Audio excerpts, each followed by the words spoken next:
Dears, നമുക്ക് ഒരു മിനിറ്റിൽ ഒരു ക്ലാസിഫിക്കേഷനും അതേപോലെ തന്നെ ഒരു മാച്ച് ഫോളോയിങ് സെറ്റ് ആക്കിയാലോ. സോ ഫസ്റ്റ് ക്വസ്റ്റ്യൻ, ഇവിടെ ഡിസ്ക്രീറ്റ് ആൻഡ് കണ്ടിന്യൂസ് എന്നുള്ള നിലയിൽ ക്ലാസിഫൈ ചെയ്യാനാണ് പറഞ്ഞിട്ടുള്ളത്. അപ്പോൾ ഇവിടെ number of employees in a factory എന്തായിരിക്കും? ഡിസ്ക്രീറ്റ് ആയിരിക്കും. ആൻഡ് വെയിറ്റ് ഹൈറ്റ് എന്നൊക്കെ പറഞ്ഞാൽ എന്താണ്? കണ്ടിന്യൂസ് ആണ്. So weight of infants born in a hospital. ഇനി density of liquid stored in a laboratory, അതും എന്ത് തന്നെയായിരിക്കും? കണ്ടിന്യൂസ് ആയിരിക്കും. പിന്നെ last, the position of a student when students in A class are arranged according to their height.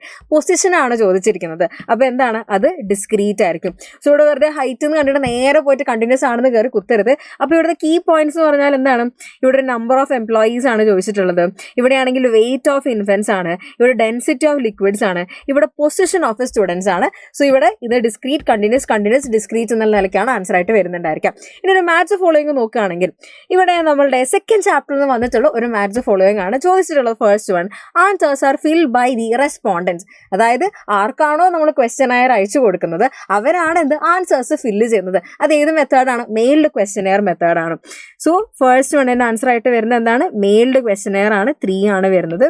Next, informants need not to be literate എന്ന് വെച്ചാൽ അവർക്ക് എഴുതാനും വായിക്കാനും അറിയണമെന്നില്ല. ഏത് മെത്തേഡിലാണ് അത് പോസിബിൾ ആയിട്ടുള്ളത്?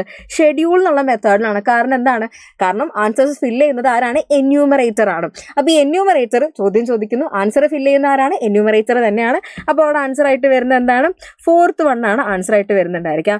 Next, collects data from the informant personally but not directly. Personally തന്നെയാണ്, അതായത് നേരിട്ട് അയാളോട് സംസാരിച്ചാണ് ഡാറ്റ കളക്ട് ചെയ്യുന്നത്. പക്ഷെ എന്താണ്? നേരിട്ട് പോയിട്ടല്ല, പകരം എന്താണ്? ഫോൺ വിളിച്ചിട്ടാണെങ്കിൽ എന്താ? നേരിട്ട് തന്നെയാണ്, പക്ഷെ ഇൻഡയറക്റ്റ് മെത്തേഡാണ്. അപ്പോൾ എന്താണ്? ടെലിഫോൺ ഇൻ്റർവ്യൂ എന്നാണ് അവിടെ ആൻസർ ആയിട്ട് വരാം. Next, collect more opinion about a specific topic to take better decision. അത് ഏത് മെത്തേഡിലാണ്? Focus group discussion. നമ്മൾ പറഞ്ഞിട്ടുണ്ടായിരുന്നു ഒരു ട്രെയിൻഡ് ലീഡർ ഉണ്ട് ആൻഡ് ഏതെങ്കിലും ഒരു സ്പെസിഫിക് ടോപ്പിക്കിൻ്റെ മുകളിൽ അവർ ഡിസ്കഷൻ നടത്തുന്നുണ്ടായിരിക്കും. സോ ഇത്രയേ ഉള്ളൂ നമ്മളെ ഡിസ്കഷൻ.